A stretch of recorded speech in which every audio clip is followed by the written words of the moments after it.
Yo, happy Taco Tuesday. Welcome back to SBAA Nation. My name is Keith, aka Keystone. Guys, finally had a losing day. I feels like it's been almost about a week. This was actually the only play we hit.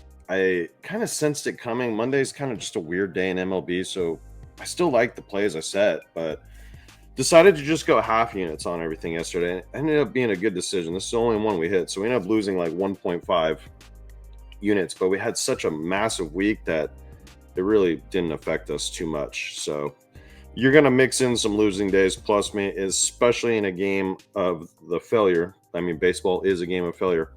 The Reds just, I mean, they suck, dude. They are so bad. Every time I bet on this team to, just expect something. I think they had like one hit going into the ninth inning. I mean, they're terrible. And then I really did not see the Royals popping off. They've been an offense that just sucks at home. They almost caught this on their own. I think it was like 9-3, so there was 12 runs. Yeah, so that was a little frustrating. And then, looking back on this, it probably wasn't my best, to be honest with you guys. I mean, I told you tread lightly. I did think this looked good on paper. I think he ended up with 7, not 6. I don't know why this says 6, but I mean, 2 or 3 had some good reads, but yeah, I mean, that probably wasn't my best. There's probably another option I could have found that was better than that. So, in today's video, we're gonna get back to, and this could be the reason I had my first losing day. I told you guys I didn't love a lot of hit guys to get hits yesterday. Like as the day went on, I probably could have been a little more aggressive with it. I found some angles, but I got one today for you, and then I got 2 plays over on Price Picks for DFS. So we're actually going to start there first. So yeah, I really like the under in this Houston Cleveland game. Joey Cantillo pitched pretty good in his first start, and Hunter Brown's just beasting, and he's got a good track record against his team. If we come take a look at what Ballpark thinks on these percentages, just based off a lot of math over here on percentages of away year fees, home year fees, nerf fees, whatever. These are the ones, and I saw these immediately on Price Picks, and then I came and matched it up, and so yeah, it looks good. So this is the number one low one on the board. The other one we're going to take is this one right here in this Giants game. It's going to be a very similar setup. That's one thing I called correctly yesterday was the under in that game. Tejon Walker been solid enough, and then Robbie Ray. We just need 6 outs, and I think we'll have a pretty good chance with those 2 guys on the mounds in the pitcher's park. It's going to be a PM game, so it's going to be real cold off the bay over there like usual. Summers in San Francisco, man. I'll tell you what, one of the coldest nights you'll ever feel. It's an old joke if you've ever been there. And then I was looking at this Nathan Eovaldi Soriano one. It kind of made sense. Now they both got these offenses both went off today. I didn't think that they'd do well against Kikuchi and Jake DeGrom, but they got it done early. And I honestly, Soriano's a guy I actually don't trust at home. His earn run average, his splits on the home, on the road and at home are actually incredible. And this is not a guy I like to back at home. These 2 offenses, pretty good, but the 2 pitchers have pretty good career numbers against these current rosters, especially Pavetta. I think he had like a sub 200 batting average. So we're going to take a chance there. If we come back and look here, these are 3 of the bottom 5 or 6 games, I suppose. So it's a 49% chance in this one. You got great hitting conditions in this Yankee game. There's a chance of rain. And the pitchers are good, but like, the scary thing about taking a nerfie in a game like this is you have power. That got like the 2 guys that are leading the league in home runs will be batting in the first inning. So it just scares me a little bit because the wind is blowing. I mean, just it's a perfect setup for home runs tomorrow, as of now, on paper in Yankee Stadium. So I like these guys. So we're going to take the less in these 3 games: Cleveland, Houston, Philadelphia, San Fran, and Arizona Diamondbacks versus the Padres. One good thing Price Picks has made recently, boys, is they bumped up that 3x payout to 6x. This is a massive deal in the marketplace. It's a 20% boost. It makes the site actually legit to me again. So that's going to be play number 1. If you're new here, Price Picks limits me. I'll show you on the next slip. They only let me put $5 down a play. So let me just show you guys this real quick. So there's your first play, and then let's go back to the board here. Okay, so a couple guys I actually noticed just looking at this hot board. Now, a lot of times I feel like this is here for a reason, and it's like to kind of trick people, but these all make sense actually. So Ryan Pepiot, however you want to pronounce it, 5.5 at Detroit. Feels a little low. He can be very kind of sporadic, but you can see these are big numbers when he's there. So he's either going to hit it or he's not.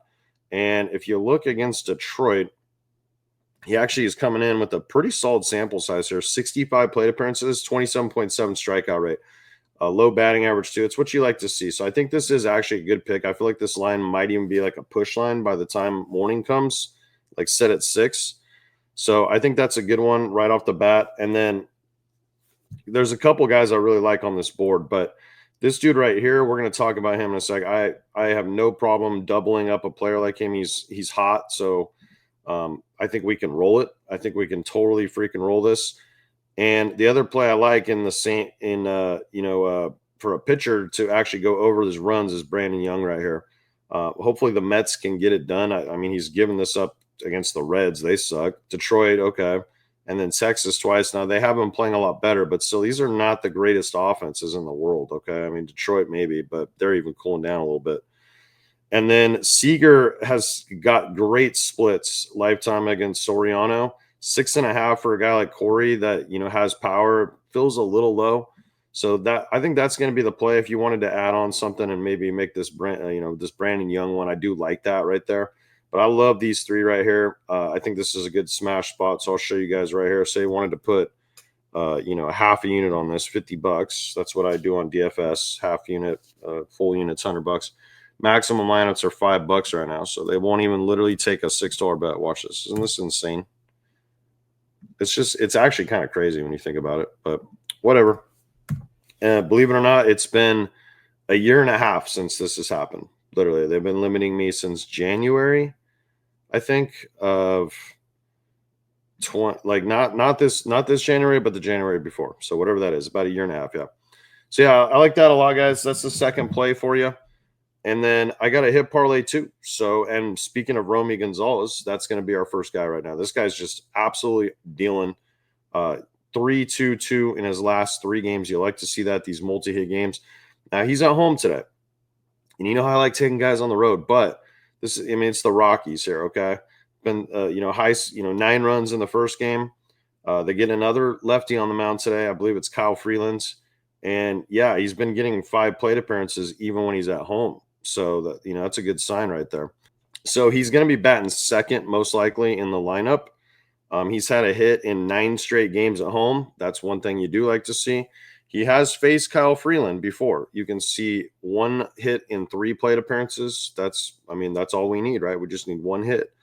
And then look at what he's doing against left-handed pitching this season. Like 69 plate appearances. This is not a small sample size. 393 batting average. Look at the batting average balls in play. The wind is going to be blowing out again. So, for a righty like this, the green monster is going to, be a real thing. So look at the hard hit percentage, the weighted runs created. This guy is just smoking left-handed pitching. And Kyle Freeland, he gives up a lot to both, but he's given up a little bit more to right-handed batters. So you like to see that. Same thing. I mean, look, this guy's got a pretty decent pitch mix-up. I was looking at these earlier, but these are some good ones. Like if we're lucky enough to get a curveball mixed in here, look what his weighted on base average is. So, small sample size, but damn. And then weighted on base average on the 4-seam fastball, pretty solid. Even the slider, that's a 368 number. The cutter's 346. The sinker, 2-seamer, 463. This guy's he's actually been, I'm surprised more people aren't talking about this guy. He's just been playing really freaking well. So we're going to take Romy Gonzalez from the Red Sox to be the first guy. And then the second guy we're going to take is on the road. You guys know how I like that. Now, this is a guy that usually bats like 5th or 6th. So there's a pretty decent chance he's not going to get that 5th plate appearance. You can see he has actually got it in his last 2 games. So you never say never, but usually when you take a guy that's batting that far down, you just kind of expect 4 in any given game. I mean, the Reds today, they didn't even get their bottom guys a 4th at bat. That's how bad they were. Think about that for a second. But no, yeah, Bush in the last 7 days is batting over 500. He's the hottest hitter in Major League Baseball right now. When you have 4 hits, 3 hits, and 2 hits in your last 3 games, well, that'll get you there real quick. So like I mentioned, 5 plate appearances, a couple of these. You like to see this. He's exceeded 1 hit in 5 of his last 6 games and averaging, what is that, 2.2 hits a game. Okay.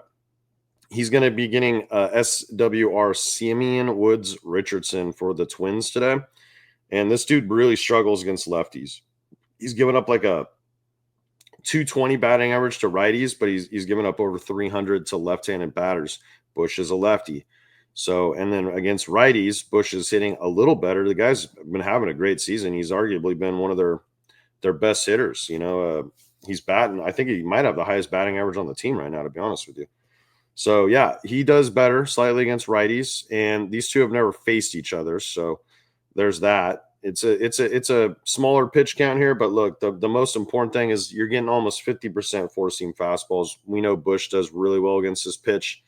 And you also had some pretty good hitting conditions today where a fly ball might actually go out, in a park like this. Target field, it's blown out to right. It's set up for a lefty well, actually, to have some success. We have a small home run boost, extra base hit boost, and then we have a run boost too, which you like to see. So, and then in Boston, it's kind of the same thing. The wind's blowing out, and you look at all these boosts up here. Okay, the homers aren't, but everything else is 15% runs, singles, extra base hits. So, yeah, that's going to be the hit parlay today. You put those two together. I think I got it at like negative 130, 125, maybe. I can't remember, to be honest. But yeah, that's going to be the hit parlay today. And then you got the 2 DFS slips. Let's see if we can bounce back today. I almost forgot what it feels like to freaking have a losing day, man. It was kind of like a dopamine attack last night. Like, what the hell happened? I didn't get that rush, man, that rush of the hit where it's like, damn, we're just cashing everything. Well, I didn't even technically have a one hit parlay. I had Romy, but I had him with the pitcher, and that was the one play we hit. So yeah, let's cash some slips, boys, and we'll see you on the next video. Peace.